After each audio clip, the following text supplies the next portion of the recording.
Hey, my friend, welcome to the Daily Writer, where we help writers become authors of their own lives. I became a full time writer in May 2021, a little bit over 5 years ago. And since those days, dozens of people have asked how I actually made the transition from teaching college to full time writing. After all, going from teaching to full time writing is not a transition you exactly hear about every day. So if you've ever thought of becoming a full time writer, or if you have that as a goal, I think today's episode is going to help you think about a strategy to get there.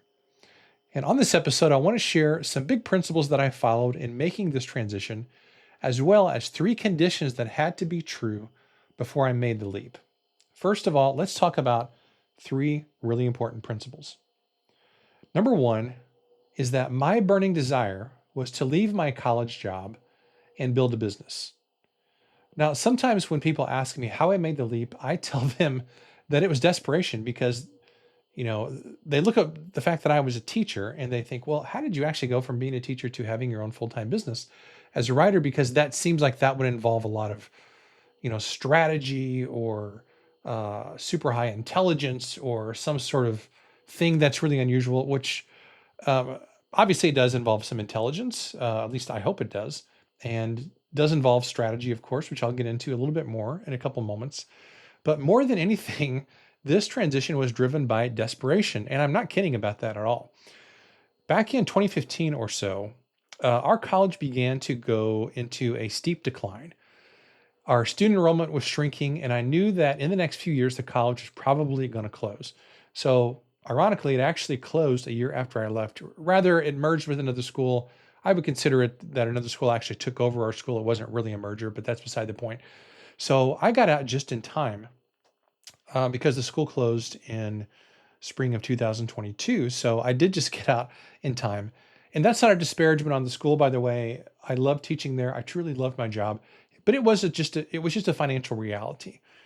And until you have a burning desire to build a business and to escape whatever you're doing now, you won't make it happen. You have to want building your own business as much as you want oxygen or food. And that really was the case for me. So starting in 2015, we really went into this steep decline, and I knew that I really needed to get my plan B in order here. I guess you could really call it my plan A. I knew I had to get my ducks in a row if I was going to make this happen. It took me a few years, but I eventually did make it happen. So, number one is I had a burning desire to leave that job and build a business. Number two, I settled on ghostwriting as my main service. This was going to be my main income source. This is really important because ghostwriting is a straightforward, high priced service that I could do really well. And I did not choose this by accident. This was extremely intentional on my part. So if you want to have a full-time business doing something, you have to offer products or services where you can make real money. And you can't escape that fact. So that's really, really important. It needs to be something that you enjoy or something that you're really good at or that you can learn to be good at. And it has to be something that can be really profitable. Number three, I needed my ghostwriting income to match my college income. Now, I will be honest and tell you this was not really that hard to do because even at the low ghostwriting rates that I was charging way back then, I was able to match my college salary within about 18 months. And once I knew that I had a sustainable business, then it was time to plan for the transition away from the college.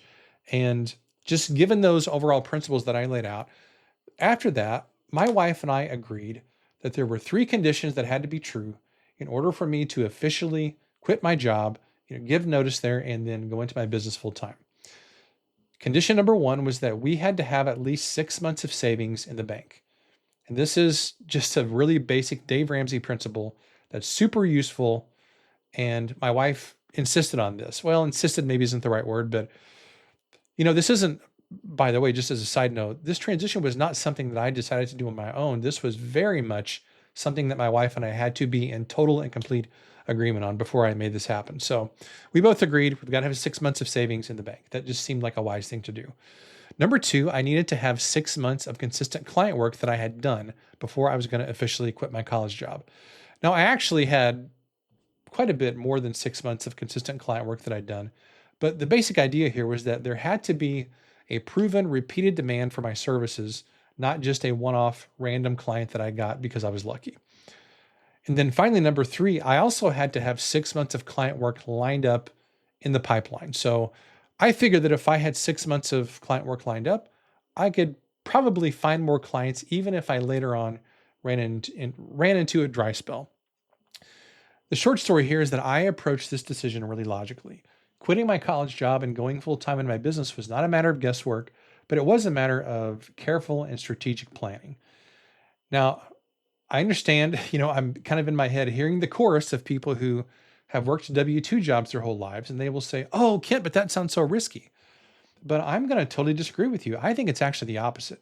I believe that it's far more risky to depend on somebody else for your total income than it is to create a business that depends on you to bring in your own income. I would far rather depend on myself than assume that I have income coming in from a company or an organization that's always going to continue coming in. I mean, how many times have we heard of people who just get let go from jobs that they've maybe had even for decades? I've heard it happen a million times. Maybe it's happened to you before, so you know that this can happen. And what I'm talking about here is the whole idea of this principle that I keep coming back to here on this podcast, which is the idea of authorship. And that is taking control of your life, taking control of your career, taking control of your work and your income. Now, at this point, I've been in my business full time for 5 years. I am not the world's smartest person. I'm not the world's best business guy by a long shot. And I'm not even the world's best writer, not even close.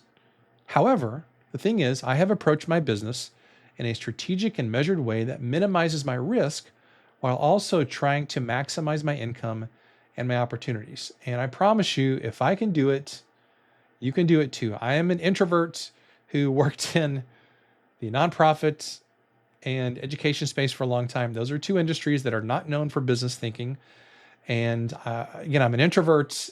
I'm not a natural, business whiz or anything like that. So if I can do this, there is literally hope for anybody.